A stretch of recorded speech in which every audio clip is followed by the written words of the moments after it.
Welcome back मित्रों, स्वागत है आपका हमारे यूट्यूब चैनल टीचर इंडिया पर। तो बातचीत कर रहे थे, इस श्रृंखला में हम जान रहे थे अतीत का चलचित्र और अतीत के चलचित्र यानी कि इतिहास के बारे में हम बातचीत कर रहे थे। और इतिहास में हम पहुंचे थे कहाँ से कहाँ तक, जब से मानव की सभ्यता का विकास हुआ है वहाँ से चलते हुए हम आ चुके थे कहाँ पर, वैदिक सभ्यता में आर्यों का आगमन, आक्रमण, वहाँ से लेकर के ऋग्वेद की बातचीत किया था। और ऋग्वेद के बाद में अब बातचीत करेंगे सामवेद की, यजुर्वेद की और अथर्ववेद की। वीडियो शुरू करने के पहले आपको देते हैं क्वेश्चन छोटा सा, और उस वीडियो के एंड में देंगे उसका जवाब। आप कमेंट में तब तक बताएं। 3 वेदों को मिला करके जो समूह बनता है उसको वेदत्रयी बोलते हैं। वेदों की संख्या है 4, तो वेदत्रयी में 3 वेद हैं, वेदों की संख्या है 4। तो कौन सा वेद है जिसको वेदत्रयी में शामिल नहीं किया जाता है? कमेंट बॉक्स में जवाब दीजिए। तब तक चलते हैं, हम आगे की बात करते हैं। ऋग्वेद के बाद में जो बातचीत करना है वो सामवेद की बातचीत करेंगे। सामवेद की बातचीत करेंगे। चारों वेदों में से ऐसा वेद है जो कि गायन शैली में है, यानी कि गेय पद रचनाएं हुई हैं। यहाँ पर सामवेद में गेय रचनाएं हुई हैं, गाया जा सकता है, गाते हैं। और दूसरी सबसे खास बात है कि यहाँ पर सामवेद में सा रे गा मा पा धा नी जो भारतीय संगीत की मूल है उसकी पहली बार व्याख्या यहाँ पर मिलती है। यहाँ पे इसका वर्णन मिलता है। सा रे, भारतीय संगीत का जन्म इसी से माना जाता है, और यहाँ से इसलिए सामवेद को भारतीय संगीत का जनक कहा जा सकता है, क्योंकि उसकी उत्पत्ति इनसे हुई है, संगीत की, भारतीय संगीत की। सा रे गा मा पा धा नी। वेस्टर्न कल्चर में जाएंगे तो जो ऐसे हम लोग गाते हैं सा रे गा मा, तो वेस्टर्न कल्चर में गाते हैं क्या, डो रे मी सा, ऐसे वहाँ पे गाते हैं, वैसे यहाँ पर हम। तो जो मूल है संगीत का वो भारतीय संगीतों का क्या है, सा रे गा मा पा धा नी, उसका उल्लेख कहाँ मिलता है? सामवेद में मिलता है। ब्राह्मण की बातचीत कर लेते हैं। ब्राह्मण क्या होते हैं? वेदों को समझने के लिए, ये ब्राह्मण वो नहीं है, वर्ण व्यवस्था वाला ब्राह्मण नहीं है। वेदों को समझने के लिए गद्य विधा का जो रचा गया, जो गद्य विधा है वेदों को समझने के लिए, उनको ब्राह्मण बोलते हैं। तो जो इस को समझने के लिए, सामवेद को समझने के लिए, यानी इसका गद्य भाग जो है वो कौन कौन सा है? तांड्य है और जैमिनी है। तांड्य है और जैमिनी है। आरण्यक, आरण्यक क्या होते हैं? आरण्यक को माना जाता है कि ये अरण्य, अरण्य का मतलब होता है वन, जंगल। जंगलों में यानी कि वनों में एकांत आवास में ये लिखे गए और गढ़े गए, इसलिए इनको आरण्यक कहा गया। और इनसे वैदिक काल की जानकारी मिलती है, संबंध, और इनसे संबंधित वेद भी हैं। तो ये जिस वेद से संबद्ध होते हैं उनको उस वेद का ब्राह्मण कहते हैं। तो इसका सामवेद का जो ब्राह्मण है वो कौन सा है? तांड्य है और वो आरण्यक बोले हैं, छांदोग्य और जैमिनी, ये सामवेद के आरण्यक हैं। और बातचीत कर लेते हैं अध्येता। अध्येता का मतलब होता है वो पुरोहित, यह पुरोहित का वो वर्ग, पुरोहित ही कहेंगे, वर्ग अभी नहीं कहेंगे, क्योंकि ये वर्ग जो व्यवस्था है ये बाद में लेटर पीरियड में हुई। इसी टाइम, इसी कल्चर के लेटर टाइम में ये इसका विकास हुआ कि वर्ग विकसित होने लगे। अभी तक तो इंडिविजुअल होता था, जैसा कि जानकारी मिलती है उसी के मुताबिक। तो जो अध्येता है, वो जो पुरोहित होता था उसको क्या बोलते थे? उद्गाता बोलते थे। याद करने की जो ट्रिक्स है वो मैं पूरा बताऊंगा अभी। इसका उपवेद क्या है? गंधर्व वेद है। इसका उपवेद गंधर्व वेद है। और इसके उपनिषद कौन से हैं? इसके उपनिषद हैं छांदोग्य, जैमिनी, ये उपनिषद हैं। उपनिषद क्या है? उपनिषद की अलग से मैं बातचीत करूंगा। अभी ये जान लेते हैं कि वेदों से संबंधित ये भी होते हैं, इनका उपासना से मतलब होता है। और ये जो लिखे गए इनकी संख्या कितनी है? टोटल 108 है। संबंधित इंपॉर्टेंट मैं लिख दे रहा हूँ, और बाकी 108 के बारे में जानकारी रखना कोई बड़ी उपलब्धि नहीं होगी, इसलिए क्योंकि हमारा काम अभी क्या है, एग्ज़ाम के पॉइंट ऑफ व्यू से पढ़ना और बढ़ना, इनकी स्टडी पूरी करना है। तो एक लंबी सीरीज है वेदों की, उपनिषदों की, तो वो उससे बेहतर। छांदोग्य की बातचीत कर लें तो छांदोग्य ये सबसे प्राचीन उपनिषद है। छांदोग्य सबसे प्राचीन उपनिषद है और इसमें क्या है, 3 आश्रमों का उल्लेख मिलता है। हालांकि आश्रम होते 4 हैं। आश्रम, बाल आश्रम, ये बाल आश्रम हो गया, उसके बाद में गृहस्थ आश्रम, फिर वानप्रस्थ, उसके बाद में कौन सा है, संन्यास वाला आश्रम है। लेकिन यहाँ पर इस उपनिषद में 3 आश्रमों का वर्णन मिलता है। एक और उपनिषद है जाबालोपनिषद, उस जाबालोपनिषद में 4 आश्रमों का वर्णन मिलता है। अभी यहाँ के लिए देखते हैं छांदोग्य जो एग्जाम में पूछे गए हैं वो की बात कर रहा हूँ मैं। छांदोग्य उपनिषद में 3 आश्रमों का वर्णन मिलता है। तो फिर से बातचीत कर लेते हैं। ये क्या है, गायन शैली में है और यहाँ पर सारे गामा पा धनी का उल्लेख मिलता है पहली बार। ब्राह्मण इसके कौन कौन से हैं, तांड्य और जैमिनी। आरण्यक कौन से, छांदोग्य, जैमिनी। अध्येता, अध्येता पुरोहित कौन सा है, ये गायन है। गायन मतलब गाने वाले को, गाता, ये उद्गाता। नाम से देखो कुछ क्लियर चल रहा होगा, ये क्या है, उद्गाता, यानी कि गाता मतलब गाना, गायन से है। गायन शैली में कौन है, सामवेद है। तो सामवेद के जो पुरोहित होंगे उनको क्या बोलेंगे, उद्गाता बोलेंगे। इसका उपवेद क्या होगा, गंधर्व वेद होगा। इसको याद करने का क्या तरीका है, इसको याद करने का तरीका है कि जो इसी टाइम में अभी मैं विवाहों की बातचीत करूंगा, संस्कारों की बातचीत करूंगा, तो 16 संस्कारों में से एक विवाह होता है और विवाह के प्रकार जब बताऊंगा तो वहाँ पे एक विवाह होता है गंधर्व विवाह। गंधर्व विवाह दैट मीन्स प्रेम प्रसंग की बातचीत होती है, वहाँ पर प्रेम विवाह की बातचीत करते हैं। और जब प्रेम विवाह होता है तो जैसे फिल्मों में देखा होगा कि एक नायक नायिका मिल रहे हैं, हीरो हीरोइन मिल रहे हैं, तो वो क्या करते हैं, जब मिलते हैं तो गाना होता है, बढ़िया फूलों की डगरी, ये सब गाना होता है। तो गाना, तो जहाँ पे गीत होगा यानी कि वहाँ प्रेम प्रसंग होगा। प्रेम प्रसंग में कौन सा विवाह होता है, गंधर्व, यानी कि गंधर्व वेद है। इसका वेद कौन सा वेद हो गया, गंधर्व वेद हो गया। अब ब्राह्मण को और आरण्यक को और उपनिषद को कैसे याद करेंगे, इसको याद करने का एक छोटा सा ट्रिक है। तज छज छज, तज छज छज, जो कोई कैसा भी बना सकते हैं, आप दिख रहा होगा आई होप। ये क्या है, ये ब्राह्मण हो गए, आरण्यक हो गए और ये क्या, उपनिषद हो गए। तांड्य हो गया, जैमिनी हो गया, ये यहाँ पे लिखा हुआ तांड्य और जैमिनी। ता से तांड्य हो गया, जा से जैमिनी हो गया। छा और जा, छा का मतलब छांदोग्य और जा मतलब जैमिनी हो गया। छ ज, ये वाला छ ज उपनिषद का है, क्या हो जाएगा, छ और ज, ठीक है। तो ये सामवेद से संबंधित एक छोटा सा आंकड़ा है जो एग्जाम में पूछा जाता है। इससे बहुत ज़्यादा जानकारी करने की ज़रूरत नहीं है और इतना ही आना है एग्ज़ाम में। जो एग्ज़ाम में पूछा गया उन्हीं पॉइंटों को हमने लिया है, बाकी की व्याख्या अगर आई होप सीरीज आगे चलती रहेगी, कंप्लीट हो जाएगी, तो मैं एक विस्तृत फॉर्म में इन सब चीज़ों का उल्लेख करते हुए वीडियो बनाना शुरू करूँगा। अब एक वेद, 2 वेद हो गया हमारे कंप्लीट। कौन सा, ऋग्वेद इसके पहले वाले लेक्चर में हो गया था और ये हो गया सामवेद। अब आ जाते हैं हम लोग कहाँ पर, अब हम लोग आ जाते हैं यजुर्वेद पर, ठीक है। इसमें से कोई समस्या होगी नहीं, मैं भी हट जाऊँगा, एक साथ आप इसके स्क्रीनशॉट ले लेंगे, तीनों लिखे हुए मिल जाएंगे आपको। ऋग्वेद का स्क्रीनशॉट पहले पिछले लेक्चर से ले लीजिएगा।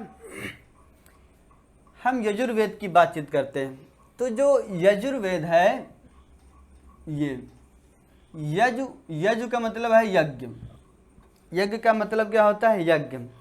तो एक ऐसा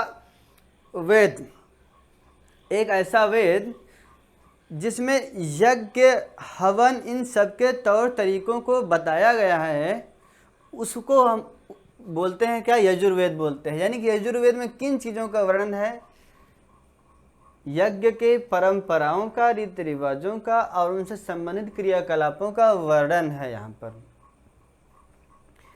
दूसरी सबसे खास बात है कि यह जो वेद है यह गद्य और काव्य दोनों शैलियों में लिखा गया है। गद्य शैली भी है और काव्य शैली में भी लिखा है। गद्य खंड भी है, गद्यांश भी है और पद्यांश भी है। दोनों फॉर्म में यह लिखा गया है। इसको बांटा जाए, अगर दो भागों में बांट दिया जाए तो कौन कौन से भाग? एक शुक्ल यजुर्वेद हो जाता है, दूसरा कृष्ण यजुर्वेद हो जाता है। इस शुक्ल यजुर्वेद को वाजसनेयी संहिता कहते हैं। ये एग्जाम में पीसीएस परीक्षा 2018 में आया था और उसकी स्पेलिंग लिखी थी वाजसनेमी, ये लिखा हुआ था। ये परीक्षा में पूछा गया था। ये हर जितना भी कुछ लिखा है सब परीक्षा में पूछे गए तथ्य हैं, उन सब तथ्यों को कंपाइल करके ले लिया गया है। तो ये वाजसनेयी संहिता जो है ये किसकी है? ये यजुर्वेद की है। शुक्ल वाले भाग को बोलते हैं हम लोग। हालांकि इनके फिर से अलग अलग 4 और 2 खंड हैं अलग अलग। उन सब के बारे में जानने से कोई विशेष फायदा होगा नहीं, क्योंकि बहुत डीप में जाने से कोई मतलब नहीं। पहले एक बार हम करें क्या, सिलेबस को पूरा कवर कर लेते हैं, उसके बाद में डीप स्टडी के लिए हम अलग से वीडियो लिखित परीक्षाओं के लिए जो होते हैं उनके लिए बातचीत बाद में करेंगे। अभी क्या है, अभी हम उनको तथ्यवार से समझते हैं। इसके ब्राह्मण की बातचीत करें तो इसके ब्राह्मण में कौन कौन से ब्राह्मण हो गए? एक हो गया सतपथ ब्राह्मण और एक हो गया तैत्तरीय ब्राह्मण। यानी कि इसको समझने के लिए जो गद्य रचना है वो क्या है? सतपथ है और तैत्तरीय है। अभी इसके भी ट्रिक्स बताएंगे। आरण्यक बातचीत करेंगे। आरण्यक की जब बातचीत करेंगे तो इसके आरण्यक कौन से हैं? सतपथ है, तैत्तरीय है और बृहदारण्यक है। ये जो अभी बातचीत करते हैं। आरण्यक कौन से हो गए? सतपथ हो गए, तैत्तरीय हो गए और बृहदारण्यक हो गए। अध्येता, अध्येता वही पुरोहित। इसके पुरोहित को क्या बोलेंगे? अध्वर्यु बोलेंगे। इसके उपवेद को धनुर्वेद बोलेंगे, क्योंकि यहाँ पर क्या है, इस तरह की क्रियाकलापों का वर्णन किया गया है। इसके उपवेद को धनुर्वेद बोलते हैं। उपनिषद की बातचीत कर लें। उपनिषद तैत्तरीय हो गया, बृहदारण्यक हो गया। बृहदारण्यक जो है ये सबसे बड़ा उपनिषद है, ये सबसे बड़ा है। सबसे पुराना कौन सा था? छांदोग्य था, पुराने वाले में सामवेद में था वो। और यहाँ पे क्या है, सबसे बड़ा आरण्यक बृहदारण्यक हो जाएगा। उपनिषद सबसे बड़ा हो गया। इसके बाद में है एक कठोपनिषद। कठोपनिषद में यम और नचिकेता के संवाद का वर्णन मिलता है। यम और नचिकेता के संवाद का वर्णन, ये अगर आप लोग हिंदी या हिंदू कल्चर के बारे में जानते होंगे तो यम नचिकेता को भी जानते होंगे और पढ़ लीजिएगा किसी किताब से या किसी बुजुर्ग से पूछ लीजिएगा। अभी इतना ही जान लीजिए कि मैं थोड़ा सा बता देता हूँ, हिंट देता हूँ। नचिकेता के पिताजी ने अभिशाप दे दिया था कि मैं तुमको यमराज को दान देता हूँ, क्योंकि उन्होंने पूछा था कि दान में किस चीज़ को दिया जाता है, तो सब उनके पिता ने बताया था कि सबसे प्रिय वस्तु को दिया जाता है। तो वो पूछ रहे थे कि मुझको किसे देंगे, बोले तो यमराज को दे दिया। तो यमराज के पास वो गए थे और उसके बाद में 3 सवाल किए थे। 2 सवालों का जवाब यमराज दे दिए थे। उसमें भी वो इंतजार करते हैं 3 दिन, वो अलग बात है। उसके बाद में जो तीसरा क्वेश्चन करते हैं, मृत्यु के बारे में पूछते हैं। तो मृत्यु के बारे में जब पूछते हैं तो यमराज का तो खामोश हो जाते हैं। खामोश हो जाने के बाद में क्या हो, उसके बाद में मृत्यु से संबंधित और भी तथ्यों की जानकारी चाहते हैं। तो फिर यमराज का और नचिकेता को जो संवाद है वो संवाद इस उपनिषद में मिलता है। यम और नचिकेता का कठोपनिषद में संवाद मिलता है। अधिक जानकारी के लिए सर्च कर लीजिएगा, पढ़ लीजिएगा। लंबी कहानी वही हो जाएगी फिर, क्योंकि वीडियो छोटा बनाना है और लंबा नहीं बनाना है। श्वेताश्वर उपनिषद की बातचीत करें। श्वेताश्वर उपनिषद में भक्ति का उल्लेख किया गया है, ये पहली बार। वो ज़्यादा खास नहीं, ये ज़्यादा खास था यम नचिकेता वाला और बृहदारण्यक, वो बता दिया। मैत्रायण है और महानारायण है, ये इसके उपनिषद हो गए। यजुर्वेद में क्या हो गया, सबसे बार यज्ञ। यजुर्वेद, यज्ञ का मतलब क्या होता है? यज्ञ होता है। यज्ञ से संबंधित हो गया। गद्य और काव्य दोनों शैलियों में हो गया। 2 भाग हो गए, शुक्ल और कृष्ण। शुक्ल वाले भाग को क्या बोलते हैं? वाजसनेयी संहिता। यह वाजसनेयी संहिता। इसके ब्राह्मण सतपथ तैत्तरीय हो गए।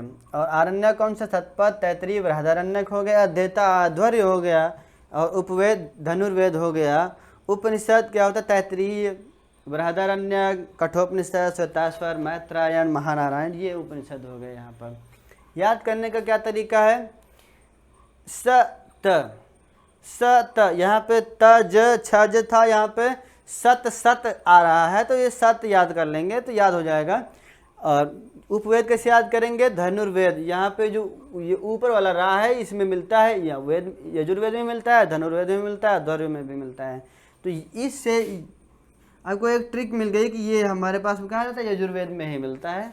थोड़ा समझने के लिए है, बाकी अपने हिसाब से आप कुछ भी समझ सकते हैं, याद भी कर सकते हैं डायरेक्ट, कोई बड़ी बात नहीं है। अब बातचीत करते हैं चौथे और आखिरी वेद की। कौन सा वेद है? अथर्ववेद। मान्यता यह है कि जो पिछले के 3 वेद हैं, ऋग्वेद, सामवेद और यजुर्वेद, ऋग्वेद, सामवेद और यजुर्वेद, इनको संकलित किया गया है। संकलित किया गया है का मतलब है कि बैठ करके लिखा गया है, बातचीत कंपाइल किया गया है इनको, और इसकी रचना की गई है। दोनों में अंतर, संकलन करना अलग चीज़ होती है, रचना करना अलग चीज़ होती है। संकलन मतलब उसको कंपाइल करना, संगोष्ठी बना के बैठना और चीज़ों को मिला कर कंपाइल कर देना, इकट्ठा कर देना, गैदर कर देना, उनको कलेक्शन बना देना, ये होता है संकलन। और रचना का मतलब होता है खुद लिखना। और इनके बारे में कहा जाता है कि ये अपौरुषेय है, इनको इंसानों ने नहीं, किसी ईश्वरीय ताकत ने लिखा है। हो सकता है भाई किसी की मान्यता में, जो भी अपने अपने मान्यता है, हमारी तो मान्यता नहीं है कि किसी इंसान ने लिखा होगा, ऐसी मान्यता है। अथर्ववेद की बातचीत करें तो अथर्ववेद का जो नाम है अथर्वा ऋषि के नाम पर पड़ा है। जो हिंदू कल्चर या ब्राह्मण कल्चर को मानते हैं उनको जानकारी होगी अथर्वा कौन थे। कमेंट करके बताइएगा कौन थे। ये अथर्वा के नाम पर इस वेद का नाम पड़ा है। और इसका दूसरा नाम कौन सा है? इसका दूसरा नाम ब्रह्मवेद भी कहा जाता है। इसको अथर्ववेद को ब्रह्मवेद के नाम से भी जाना जाता है। और इसमें कहा गया है कि सभा और समिति, ये जो दोनों हैं, ये प्रजापति की पुत्रियां हैं। खास बात, ये पूछा बहुत जाता है एग्जाम में, लग रहा होगा कि ऐसे ही लिख दिए हैं, नहीं, ये पूछा जाता है, इसलिए लिखा है। कैसे? पहले तो आप जानेंगे कि सभा और समिति है क्या। ठीक, तो वैदिक पीरियड में ये संगठन होते थे, ये संस्थाएं होती, संगठन के बजाय संस्था कहेंगे तो ज़्यादा बेहतर रहेगा। ये संस्थाएं होती थी। जिस तरह से आज के समय में संस्थाएं हैं, कौन कौन सी? लोकसभा है, राज्यसभा है, उसी तरह से वैदिक पीरियड में ये संस्थाएं होती थी। इन संस्थाओं का अस्तित्व था सभा का और समिति का। सभा का और समिति का अस्तित्व था। ये सभा ऋग्वैदिक काल में क्या था? ऋग्वैदिक काल में जब ये सभा और समिति बनी तो इनका वर्चस्व था, लेकिन उतना था जितना प्रशासन था। प्रशासन ही व्यवस्थित नहीं था, संगठित नहीं था, तो इनकी सहभागिता और भूमिका भी उतनी ही संगठित नहीं थी, उतनी ही महत्वपूर्ण नहीं थी, लेकिन उतनी नहीं, क्योंकि राजा का अस्तित्व ही थोड़ा ही सा था। क्यों? क्योंकि ऋग्वैदिक पीरियड में राजा क्या होता था? राजा गोपति होता था। उत्तर वैदिक काल में, यानी कि 1000 BC के बाद में आना शुरू करें, यानी कि अपने तरफ, तो हम पाते हैं कि वो जो राजा गोपति होता था वो राजा अब भूपति हो गया है। गोपति का मतलब अभी गोवंश मतलब पशु, सीधी सीधी बात, पशुधन का स्वामी होता था। क्योंकि कबीला होते थे, जन होते थे, वो कबीलों में क्या होता था? समुदाय होगा, तो समुदाय के पास क्या होगा? कृषि का विकास उतना ज़्यादा नहीं था, क्योंकि हमारे पास लोहे का विकास नहीं था, इसकी चर्चा हम कर चुके हैं। तो वहाँ पर प्रशासन कैसा था? बहुत ढीला था, बहुत ढीला शासन प्रशासन था। तो ये इनकी भी वो सहभागिता कितनी थी? जितनी राजा की थी उतनी इनकी भी थी।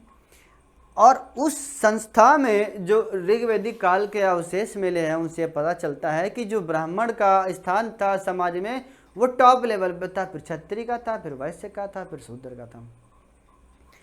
अब जब किसी को शक्ति मिल जाती है तो किसी की सुनता नहीं है। पहली बात, बहुत ही रेयर केस होता है कि कोई भल मानुस हुआ, मान लेते हैं ना, कोई भल मानुस हुआ तो ही वो सुनता है, आवाम की सुनता है, जनता की सुनता है, लेकिन जल्दी सुनता नहीं है। एक कहावत है कि अगर आप किसी का चेहरा देखना चाहते हैं, असली चेहरा देखना चाहते हैं, तो उसको शक्ति दे दीजिए, पावर दे दीजिए, वो दिखना शुरू हो जाएगा। तो एक खास कम्युनिटी थी, उस खास कम्युनिटी को खास वर्ण व्यवस्था थी। वर्ण व्यवस्था में क्या था, जब राजा को पावर ज़्यादा मिल गई तो उसने क्या किया, अपने आप को ऊपर लाने की कोशिश किया। जैसे ही उसने अपने आप को ऊपर लाने की कोशिश किया तो ब्राह्मणों में हलचल मची होगी, या मची, ब्राह्मण वर्ग में हलचल मची, हलचल मची। अरे ब्राह्मणों का अस्तित्व खतरे में है, ऐसा किया जाए, कोई संकल्पना पारित किया जाए। क्योंकि अब राजा क्या हो गया, जो अभी तक जनता से कर लेते थे, टैक्स लेते थे, वो टैक्स क्या ऐच्छिक था, जनता मन हुई तो दे रही है, नहीं मन हो तो नहीं दे रहा है। अब बिंदास जनता है, निरहू को गुरहू को नहीं देना है ना दे, पंचू को देना है दे, ना नहीं मन हो वो भी ना दे। इस तरह से व्यवस्था, टैक्स की व्यवस्था, क्योंकि उस समय शासन प्रशासन चलाना, शासन प्रशासन व्यवस्था उतनी मजबूत नहीं थी, तो धन की ज़्यादा जरूरत भी नहीं पड़ती थी, जितना मिल गया वही पर्याप्त होता था, ना ही संगठित सेना। अब क्या, संगठन बढ़ रहा है, धन की जरूरत है, अब संगठित, उनकी एक संगठित फौज तो नहीं कहेंगे, लेकिन एक संगठित प्रशासनिक व्यवस्था थी उनके पास, तो खर्च तो होगा। खर्च कहाँ से आएगा, बोला ऐसा करो, इस बार निरहू भी देंगे, गुरहू भी देंगे, पंचू भी देंगे, सब देंगे, कोई छूटेगा नहीं, सबके लिए नियम बराबर होंगे, सबको काम करना पड़ेगा। तो इनको शंका हुई ब्राह्मणों को कि क्या करा जाए। अब राजा इतना शक्तिशाली हो गया है कि वो ना लोकसभा की सुन रहा है, ना राज्यसभा की सुन रहा है, किसी की सुन ही नहीं रहा, क्योंकि वो जान रहा है कि जब कोई व्यक्ति किसी संस्था से ऊपर हो जाता है तो क्या हो जाता है, वहाँ पे तानाशाही शुरू हो जाती है। किसी भी देश में जैसे जो पार्लियामेंट्री सिस्टम है, उस सिस्टम से ऊपर अगर कोई व्यक्ति अपने आप को रखेगा तो क्या हो जाएगा, तानाशाही आना शुरू हो जाएगी। हम नाम नहीं लेंगे किस किस देश में क्या है, आप समझ सकते हैं। तो क्योंकि वो कोई भी व्यक्ति इंस्टीट्यूट से बड़ा नहीं हो सकता, संस्थाओं से बड़ा नहीं हो सकता, जैसे वो बड़ा हुआ इसका मतलब वहाँ पे क्या मोनोपोली हो रही है।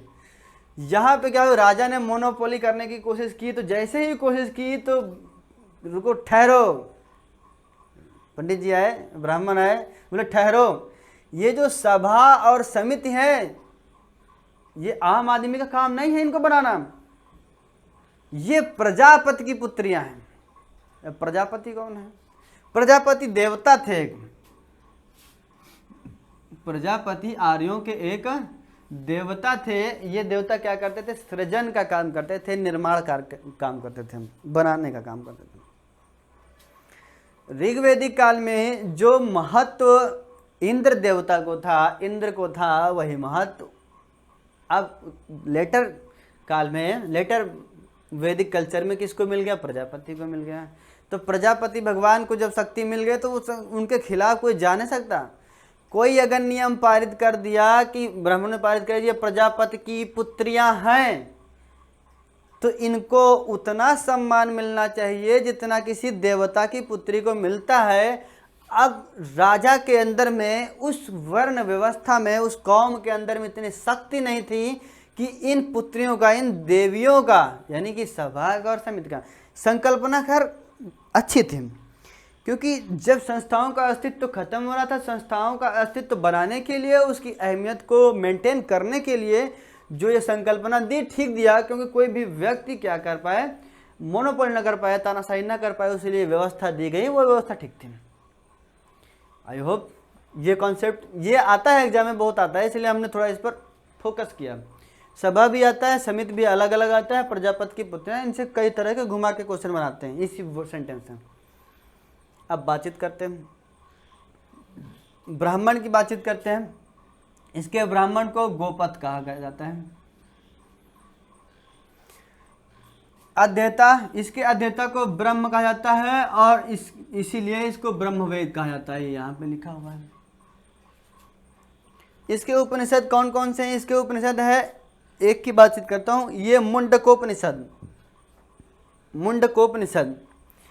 इसी मुंडकोपनिषद में एक सेंटेंस है, सूक्त कह लेते हैं, एक सूक्त लिखी है, सत्यमेव जयते नान्यतम। मैं पूरा कर देता हूं, दिख रहा है, इसी में आगे लिख देता हूं।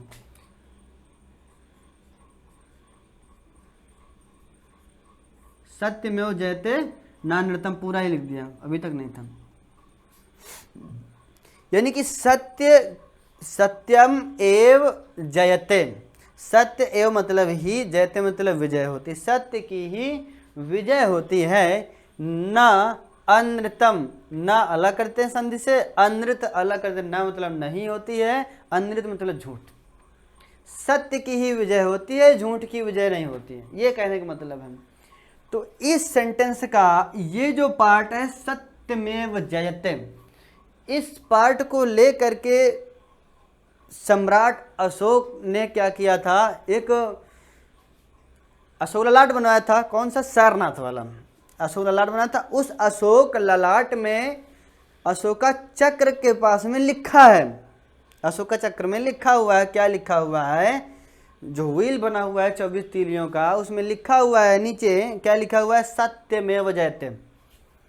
ये अशोक ललाट बोलते हैं, अशोक ललाट में लिखा हुआ है। और उसमें क्या है, उस ललाट का जो आकार बना हुआ है, 4 शेर बने हुए हैं अपोजिट, इस डायरेक्शन में, इस डायरेक्शन में। यानी कि अगर हम दिशा के हिसाब से मान लें तो ईस्ट वेस्ट नॉर्थ साउथ, 4 अलग अलग दिशाओं में 90-90 डिग्री के कोण पर शेर बैठे हुए हैं, शेर बैठे हुए हैं। और सर उनका जो है अलग अलग दिशाओं में विपरीत विपरीत। तो एक तरह से देखेंगे तो 3 ही दिखते हैं, जैसे कि हमारी कागजी मुद्राओं में रहता है। और उसी को भारत सरकार ने अपना लिया, किसको, ये आदर्श वाक्य सत्यमेव जयते, और उसको अशोक ललाट को अपनाया। और ये क्या हुआ, ये भारतीय आदर्श वाक्य बन गया। तो ये पूछा जाता है एग्जाम में कि सत्यमेव जयते जो कि भारतीय आदर्श वाक्य है, इसका उल्लेख कहाँ मिलता है, किससे लिया गया है, तो कहाँ से आंसर होगा, मुंडकोपनिषद से लिया गया है। ठीक, ये और आगे बातचीत करते हैं। एक उपनिषद है मांडुक्य उपनिषद। मांडुक्य उपनिषद की बातचीत करें तो मांडुक्य उपनिषद सबसे छोटा उपनिषद है। सबसे बड़ा कौन सा था, बृहदारण्यक था। सबसे पुराना कौन सा था, छांदोग्य था। सबसे छोटा कौन सा हो गया, मांडुक्य हो गया, ये हो गया। और 108 हैं टोटल मिलाकर के उपनिषद, तो बातचीत उनकी करना, प्रश्न उपनिषद और बहुत सारे हैं, कोई मतलब नहीं उनका। इसके उपवेद को शिल्प वेद कहते हैं, इसके उपवेद को शिल्प वेद कहा जाता है। और इसमें खास बात क्या है जो एग्जाम में पूछाता है, इसमें जादू टोना तंत्र साधना सांप बिच्छू इस तरह की औषधियों का इनका वर्णन मिलता है। जादू टोना, ब्लैक मैजिक, काला जादू, कौन सा, कालिया मसान मरण तंत्र, ये सब ऐसी व्यवस्था, वही थे नहीं थे अलग बात। तो जादू टोने का, तंत्र मंत्र का, औषधियों का इसमें उल्लेख मिलता है। ये कौन सा वेद है, अथर्ववेद है। तो ये 4 वेद हो गए। सबसे पहला वेद कौन सा, ऋग्वेद था। ऋग्वेद का जो अध्येता था उसको क्या बोलते थे, उसको बोलते थे होत्र, यह होता। सामवेद वाले को उद्गाता बोलते हैं, यजुर्वेद वाले को अधर्व बोलते हैं, और अथर्ववेद वाले को ब्रह्म बोलते हैं। लेकिन एक कोई ऐसा भी पुरोहित था, कोई ऐसा भी अध्येता था जो इन 4 वेदों का ज्ञाता था, इन 4 वेदों का अध्ययन कराता था, जाप कराता था, जानकार था, जो इन सब वेदों का, 4 वेदों का जो कराता था, पुरोहित कह देते हैं, अध्येता कह देते हैं। वो उसको क्या बोलते थे, उसको बोलते थे उपाध्याय। वो क्या बोलते थे, उपाध्याय। और आज भी मिलते हैं उपाध्याय टाइटल के, बहुत सारे लोग मिलते हैं। ये वही उपाध्याय है या नहीं ये अलग बात है, क्योंकि कौन वेदों का अध्ययन करता है आज के समय में। नाम त्रिवेदी है लेकिन 3 वेदों का अध्ययन नहीं करते हैं। नाम द्विवेदी 2 वेदों का अध्ययन हो जरूरी नहीं है, क्योंकि वो उनको अब वंश परंपरागत मिल चुका है। वो है नहीं अलग मैटर है, चतुर्वेदी है नहीं अलग मैटर है, वो उपाध्याय है या नहीं ये अलग मैटर है। तो नाम से टाइटल मिल जाए कोई मतलब खास कुछ बात है नहीं, ये एक खास बात है। और शुरुआत में हमने पूछा था कि वेद त्रयी में कौन सा वेद शामिल नहीं है, तो उसका सही जवाब है, अभी पूछा था शुरुआत में, उसका सही जवाब कौन सा, अथर्ववेद। अथर्ववेद इन तीनों को, यानी कि इसके पहले जो लेक्चर में लिया था कौन सा, ऋग्वेद सामवेद और यजुर्वेद को मिला करके जो संहिता बनती है, इन तीनों को मिला करके उसको वेदत्रयी बोलते हैं, वेदत्रयी बोलते हैं। और इस वेदत्रयी में अथर्ववेद शामिल नहीं होता है। ये सारे क्वेश्चन पूछे गए हैं। तो फिलहाल अब लेना चाहेंगे विदा, इसी के साथ में और पढ़ते रहिए, बढ़ते रहिए, लाइक शेयर सब्सक्राइब कमेंट करते रहिए और प्रमोट करते रहिए हमारे चैनल को। हम आपके लिए बेस्ट से बेस्ट कोशिश करेंगे कि आपको अच्छी से अच्छी जानकारी मिले और आप अच्छे से प्रमोट करें खुद को, हमारे चैनल को भी प्रमोट करें। तब तक के लिए हंसते मुस्कुराते रहिए, पढ़ते बढ़ते रहिए। आप प्रदीप भाव।